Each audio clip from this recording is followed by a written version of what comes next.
Niger now, where at least 100 people have been killed in attacks on two villages in the western part of the country. According to the country's Prime Minister, Brigi Rafini, about 70 people have been killed in the village of Tchoma Bangou and at least 30 others in the village of Zaroumadareye. Those responsible for the attacks are still unknown. Niger has suffered repeated attacks by Islamist militants linked to Al-Qaeda and Islamic State near its borders with Mali and Burkina Faso. The country has also seen tit-for-tat killings between rival ethnic communities stoked by the jihadist violence. In one village, we have most likely lost about 70 people, and in another, 30 people have been assassinated. This makes a total of about 100 people. But investigations will be conducted so that the crime does not go unpunished. Let's get more on that story now. Let's cross to Toulu Akerele, a counter-terrorism, cybersecurity and data protection consultant who joins us live via Zoom in London. Toulu, Niger has endured several attacks by extremists, including the Nigeria-based Boko Haram. Why is it a target, considering it has made significant strides over the past 5 years toward better building defense institutions there? Yes, good afternoon. Thank you. I do believe that the French presence in Mali has had a knock-on effect on Niger. Of course, we know there are a lot of jihadist factions operating in the area, like you mentioned. The Tillaberi region, it's a tri-border area in southwestern Niger. So we know we have Niger, Mali, Burkina Faso, and we have a lot of different actors at play here. Like you mentioned, we have the jihadist violence, of course, and we have the ethnic bloodshed that's been incited by Islamists. So we typically see an Al-Qaeda-aligned faction, that's JNIM, Jamaat Nusrat al-Islam wal-Muslimin, who operate in Mali, Niger. They attack Malian and French military bases. However, we do know that they consistently urge their fighters not to attack civilians. So this is why we have not seen anyone claim this attack so far.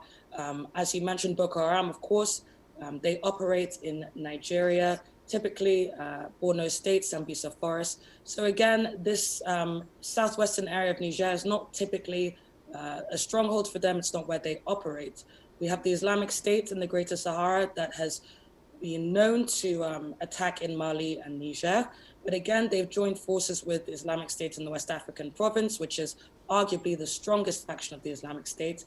And again, they typically tend not to attack civilians. So we've yet to see anybody claiming this so far. But really, I believe this attack coincides with the elections.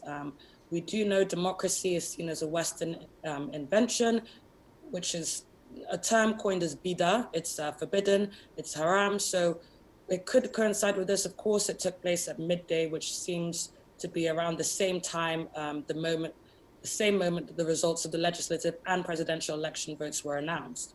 So I believe it has something to do with the movement of democracy, elections, but also it could be the time of year. It's the beginning of a new year. There's a need to ramp up attacks, to reinstate prominence. We've seen there were some attacks across Nigeria, Christmas period, Shekau's faction abducted, kidnapped. We've seen all of that. So I believe it's to do with democracy and French presence. And it would seem, Toulu, that the militant groups there are becoming more aggressive. What is it, would you say, that is driving this latest onslaught, and what would it take to secure the country and the region? Well, definitely a multinational and joint task force approach. So we've seen that in Nigeria with the multinational joint task force, with the involvement of Niger, Chad, Cameroon, and Nigeria. We've, of course, know that the French forces have been in Mali, like I mentioned, so that's helped a lot in curbing the insurgencies there. However, I think things like banning motorcyclists that happen in the Tillaberi region is done to prevent jihadist invasions and curb drive-by attacks. However, we do know that in this recent attack on Saturday, there was about 100 motorcyclists that simultaneously attacked the two villages.